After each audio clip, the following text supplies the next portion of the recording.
इस वीडियो में हम देखेंगे input characteristic in common emitter configuration. तो कॉमन एमिटर कॉन्फ़िगरेशन में हम इनपुट कैरेक्टरिस्टिक प्लॉट करेंगे। तो ये है हमारे पास ट्रांजिस्टर। कॉमन एमिटर मतलब एमिटर क्या है, कॉमन है दोनों साइड। कौन सी साइड, इनपुट साइड भी और आउटपुट साइड भी। तो इसे कहते हैं हम कॉमन एमिटर कॉन्फ़िगरेशन। ठीक है, अब हमने यहाँ पर क्या कर रखा है, ये हमने बायसिंग वोल्टेज अप्लाई कर रखी है। ठीक है, इस ट्रांजिस्टर के लिए ये है वोल्ट मीटर, ये एमीटर है, ये भी वोल्ट मीटर है और ये एमीटर है। ठीक है, अब हमें चाहिए, क्योंकि हम प्लॉट कर रहे हैं इनपुट कैरेक्टरिस्टिक, तो हमें चाहिए इनपुट करंट और इनपुट वोल्टेज। वो हमें मिलेगा इससे। ठीक है, इस वोल्ट मीटर से मिलेगा हमें इनपुट, क्योंकि इनपुट सर्किट है। ठीक है, ये आउटपुट सर्किट है। तो इनपुट वोल्टेज मिलेगा हमें इस वोल्ट मीटर से, और इनपुट करंट मिलेगी हमें इस एमीटर से। ठीक है, और हमें चाहिए आउटपुट वोल्टेज, वो हमें मिलेगा इस वोल्ट मीटर से। तो हमने ये सर्किट डायग्राम प्लॉट कर लिया इनपुट कैरेक्टरिस्टिक प्लॉट करने के लिए। तो ये हो गया हमारे पास circuit diagram. Next is input characteristic. ठीक है, अब हमने क्या प्लॉट करनी है, इनपुट कैरेक्टरिस्टिक। तो इनपुट कैरेक्टरिस्टिक हो गई इनपुट करंट और इनपुट वोल्टेज के बीच में, और उस समय हम आउटपुट वोल्टेज को कांस्टेंट रखेंगे। ठीक है, अभी हम एक कर्व प्लॉट कर रहे हैं। तो एक कर्व प्लॉट करने के लिए हमने एक आउटपुट वोल्टेज को ही सेट कर ली, वी सी ई की वैल्यू एक पर्टिकुलर कांस्टेंट वैल्यू सेट कर ली। फिर हम क्या करेंगे, वी बी ई की वैल्यू वेरी करते जाएंगे, और आई बी की उसकी कॉरस्पॉन्डिंग जो आई बी होगी उसकी वैल्यू मेज़र करते जाएंगे। ठीक है, तो हमने क्या करा है, यहाँ पर वी सी की वैल्यू कांस्टेंट रख लिए, और वी बी ई की मतलब इनपुट वोल्टेज की वैल्यू वेरी करते रहेंगे, और उसके कॉरस्पॉन्डिंग करंट को मेज़र करते रहेंगे। तो हमारे पास एक कर्व प्लॉट करके आएगा ये। और ये कर्व हमें जो है ये किसकी तरह है, एक डायोड की कैरेक्टरिस्टिक की तरह ही हमें एक कर्व मिल जाएगा।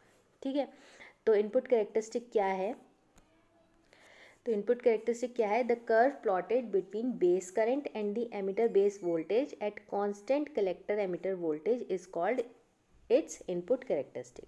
ठीक है, आउटपुट वोल्टेज हमने कांस्टेंट रखी, और जो कर्व प्लॉट करा इनपुट करंट और इनपुट वोल्टेज के बीच में, उसे हम कहेंगे इनपुट कैरेक्टरिस्टिक। और ये जो कैरेक्टरिस्टिक मिली हमें, ये it is just like a diode characteristic in forward region. जो फॉरवर्ड रीजन में हमें डायोड की कैरेक्टरिस्टिक मिलती है, वो उसी की तरह हमें ये यहाँ पर कर्व मिला। ठीक है, अब हम निकालेंगे इनपुट रेजिस्टेंस। इनपुट रेजिस्टेंस, अब कोई आप रेजिस्टेंस निकालते हो तो उसका फॉर्मूला क्या होता है, change in voltage upon change in current. ठीक है, यहाँ पर हम इनपुट रेजिस्टेंस निकाल रहे हैं, तो इनपुट वोल्टेज क्या है, वी बी ई, और इनपुट करंट क्या है, आई बी।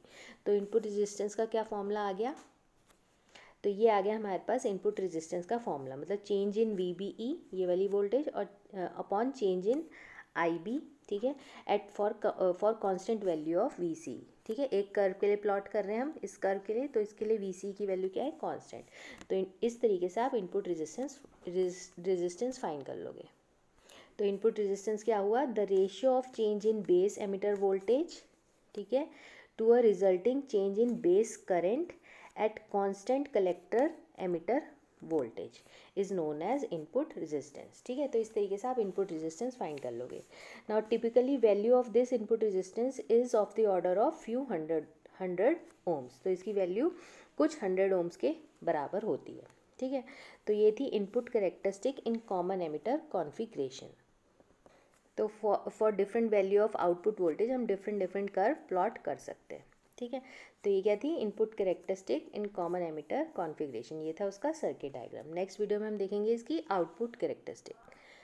Thanks for watching.